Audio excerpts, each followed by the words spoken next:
Turtle hunting, believe it or not, has been a key part of Balinese culture for centuries. It is way more than just food. This animal, it means something.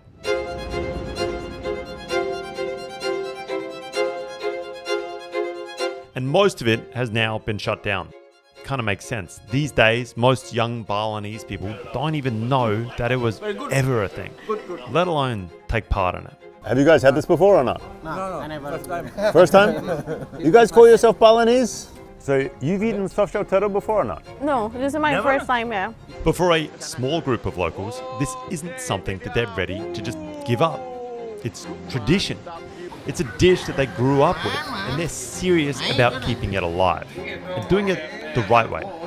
This is the story of Bali's last turtle hunters.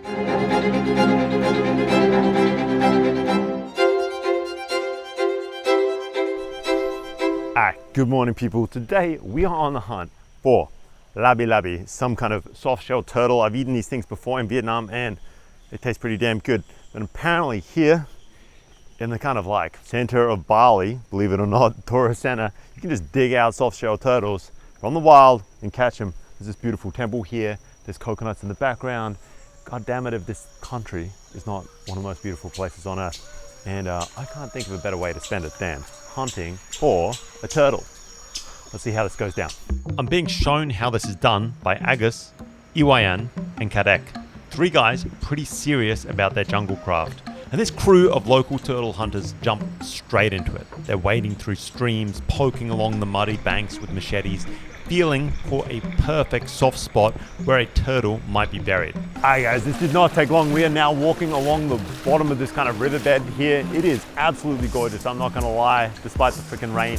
We have this waterfall off in the distance, these coconuts along the sides. Once they lock on to what they know is a nest, it's basically a game of muddy hide and seek. So the labi-labi really like to make nests under the roots like this, and then making holes. So it's kind of like a mini cave. Got it. Like so we're this. kind of like digging in underneath these roots to see where it's at. Yeah. They can spot the signs a mile away, how the mud's been worn down under the roots, and from there, they're not really going to stop until they've dug that thing out. They're reaching deep into any holes, making sure that every inch of that riverbank is kind of prodded with the machete. Basically, there is no stone left unturned. Guys, this rain's just sort of like on and off all morning. It's fucking painful for shooting. And sure enough, it's not long before they find one. It's buried itself, kind of deep in the soft mud. But with a bit of tapping around using their hooked machetes, the guys can feel the shell's texture and know exactly where to start digging. I've seen these things before. They do in fact bite. I've seen like giant ones farmed in Vietnam. They're sort of trying to show me how to hold it upside down. And yeah, these are gnarly. I just don't want to lose this damn thing. Yeah, man, is that not one of the weirdest kind of alien looking creatures you've seen or what? But one down, did not take long. Hopefully we get a couple more. So with one in the bag, we move downstream, just checking every ledge as we go. The rain is kind of dying away, which is nice. And the other thing that we're sort of after that these guys have set all along this riverbank previously are sort of set lines, set hooks that they are hoping to catch eels with. So sort of like a dual purpose hunt. Eel, soft-shell turtle. Labi labi. I just like that name. And these guys don't miss a beat. They are meticulous. And once again, we find a spot that resembles a nest, and it's time to dig out that riverbank. Game on again. Yeah.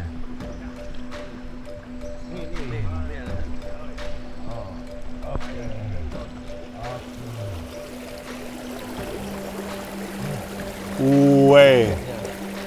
All right. Labi labi number 2.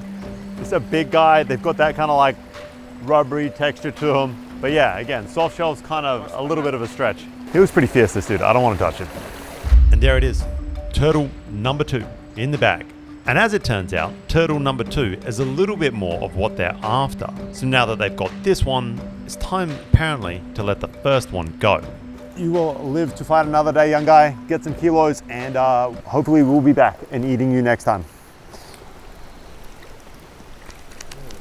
All right, so my number one travel accessory is not a neck pillow. It's definitely not any of my cameras. It is in fact a VPN. When you're on public Wi-Fi, airports, cafes, random hotel lobbies, your personal data is basically wide open for anybody who wants it. And that's why I always use today's sponsor, Private Internet Access. Honestly, I've used VPNs religiously for years, and these guys make it dead easy to encrypt all your data. It hides your IP. It keeps you safe whenever you're on those sketchy networks. Plus, it's super handy for streaming. And that's why I always loved PIA. When I was in Indonesia last week, I just switched my location to the US and I was able to continue binging Better Call Saul on Netflix, no problems. And it's just one subscription working on all my devices. So laptop, phone, tablet, everything's covered. Right now, they're offering 83% off plus 4 months extra free. It's a pretty ridiculous deal. To get set up, just use my link in the description below or scan the QR code on screen. It will give you access to that deal right away, and you don't have to worry about dealing with any of those regional content restrictions. Agus, Nguyen, and Kadek aren't messing around.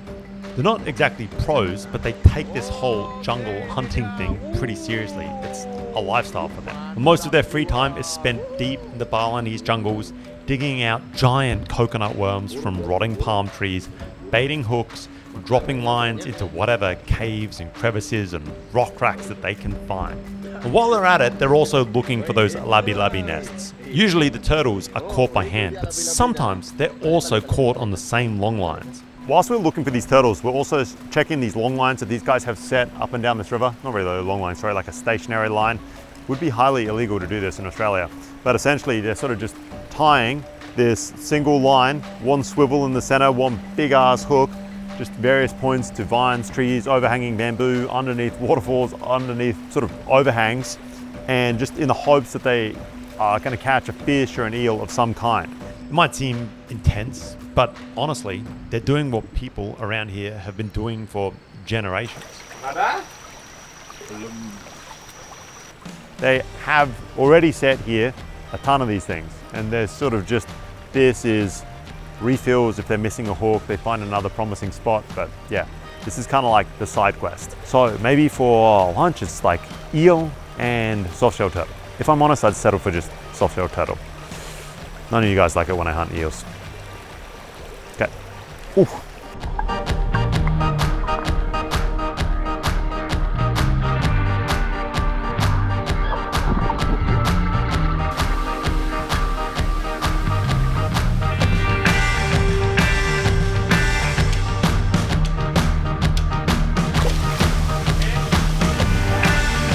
Hi guys, it looks like the dream is well and truly alive. The full kit caboodle, the whole Balinese kind of jungle man lunch, softshell turtle, long as fuck eel. Yeah, it's an interesting lunch, that's for sure. Not a combination I thought I'd be eating in my life. And so all stocked up on eels and turtles, it's time to get cooking. I have no idea how you cook a turtle Balinese style. I guess we're gonna find out. Turtle meat used to be a big deal for just about everybody in Bali. Think weddings, temple offerings, even those ancient tooth filing ceremonies that go back centuries. It was a core part of that practice. And that's because turtles aren't just food here. They're one of the core animals in Balinese Hinduism. They symbolize prosperity, spiritual balance, the whole thing. The turtle represents Berawang Nala, this cosmic turtle that holds up the entire globe.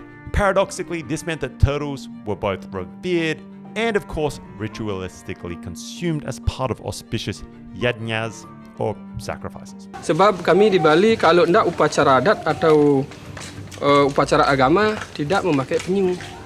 And it got kind of out of hand.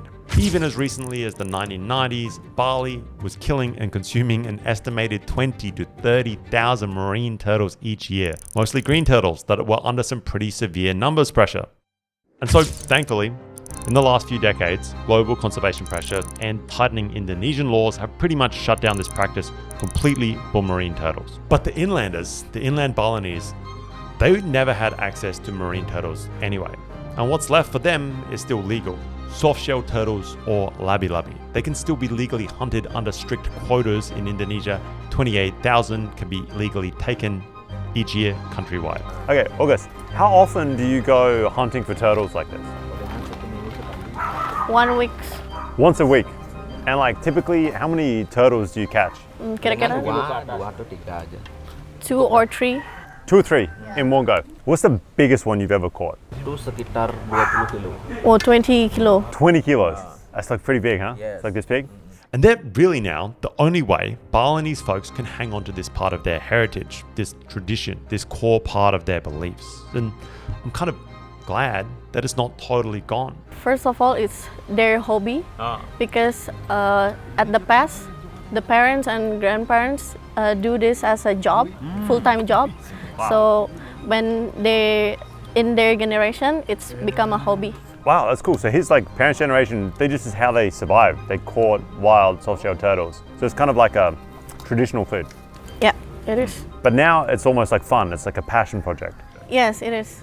Because they have a full-time job in other place, and this just like the side for entertainment. These villagers are still able to cook these traditional meals with immense care, maintaining part of this culture, from what I've seen, in a really pretty thoughtful way. They're letting go small turtles and only taking what they need. And it's not because they need to, it's because they want to. They want this culture and this tradition to continue. They want it to be able to be passed down to their kids so that they can live the same lives that they're living, this ancient traditional way. Sama kayak penyu dulu. Kan bisa bertelurnya itu di atas 50 satu kali bertelur.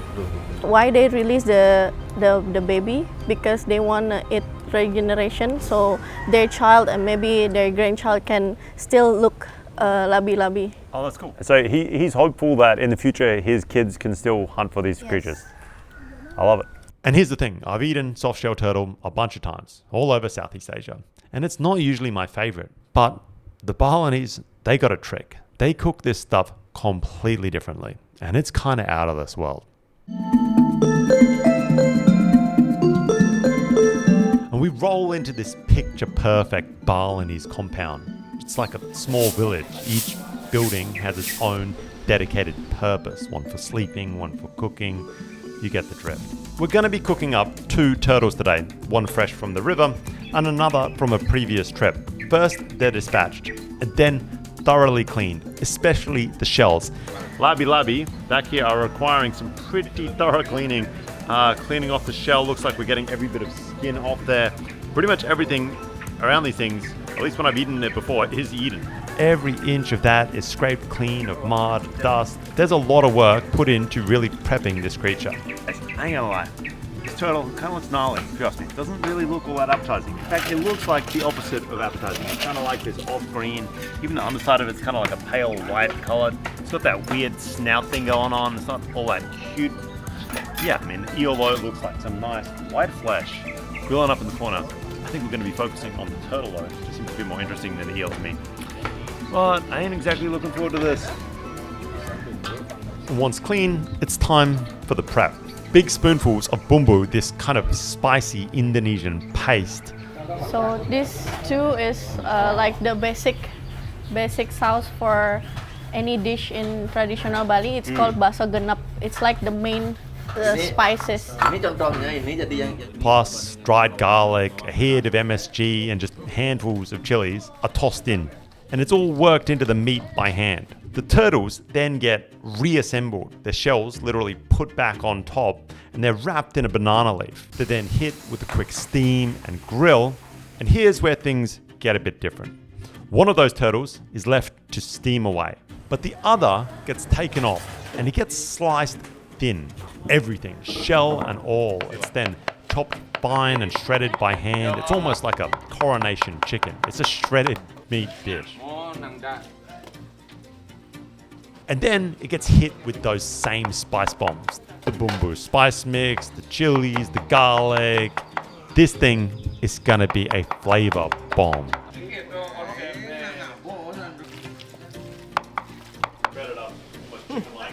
very good. Good. Hey guys, he's trying to get me to eat one of these eggs. Here it is, sort of like an unborn soft-shell turtle egg inside the turtle. It's hot as hell. I don't know how I'm gonna eat this. It's flaky. That's really good. Just powdery, if I'm honest, overcooked. Unborn turtle egg.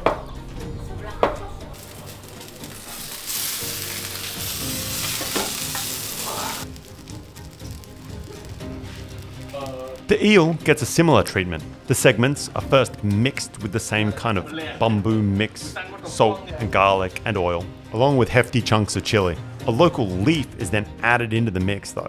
That's all mixed together, and finally, once it's soaked in that marinade, it's loaded into long bamboo tubes. A little bit of water is added in, and the top is corked with banana leaf. We set on fire some dried coconut husks and just load those bamboo tubes right on top. Let that eel steam. Hi guys, we have the eels right on right now. Strangely enough, I've seen eels cooked in Vietnam in very much a similar way. Something tells me the flavor is going to be completely different. Basically, eels steamed inside these fat ass bamboo tubes. And these are some big ass eels, so I'm pretty interested to see how this tastes. Yeah, let's see what goes down. I guess, time to eat.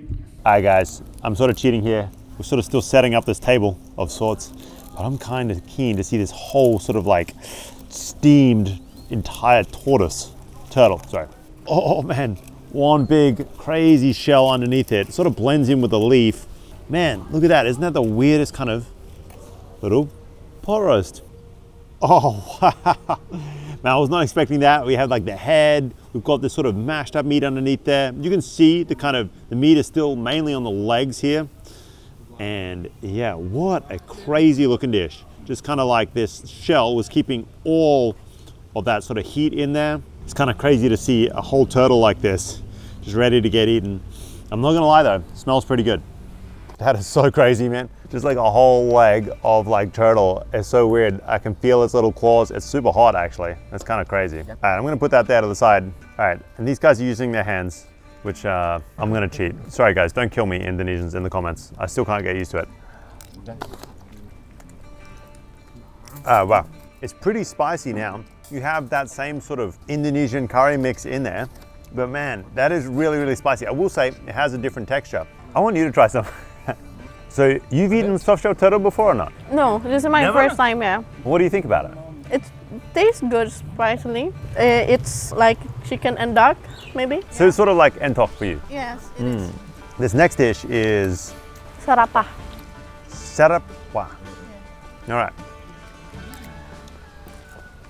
Oh wow. It's got way more of a rubbery texture to it. I think it's maybe the shell or more of the gelatinous parts of the creature, the skin. It's certainly not as finely chopped. Much of the same flavors, but the texture is completely different. And I've got to be honest, I like really prefer this one. And last bite, I've just got to try some of this absolutely gnarly looking thing. It's just crazy to have like a whole sort of turtle foot, for lack of a better term. You've got these like the claws sticking out from it. Let's have a bite. Again, it's a much cleaner flavor. They have that much more of the gelatinous like skin. But what I will say is cooked like this, Balinese style, it is worlds better than the way I've tried this before in Vietnam, which is kind of like hot pot. This, I can totally see why you did it, especially these kind of like shredded versions. I think in this whole form, it's like, there's enough of that mental block there. It's also just less convenient to eat. These shredded versions, just way better. It's just a great flavor, a lot easier to eat. I guess as well, when you're gonna eat it like Balinese style with your hands, it just kind of sits there a lot more nicely. Whereas this kind of, this entire leg, just kind of tricky to eat and just kind of weird. Doesn't feel like a chicken drumstick at all.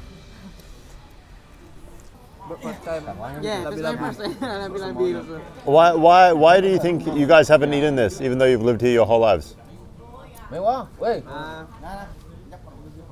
Because the taste is more tasty than pork. Yeah. But why do you think you haven't tried it before? It's not common in your area? Yeah.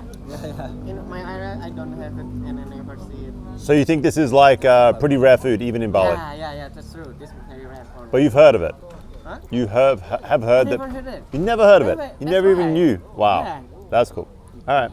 There you go, guys. Secret Balinese dish. Even these guys didn't know about it.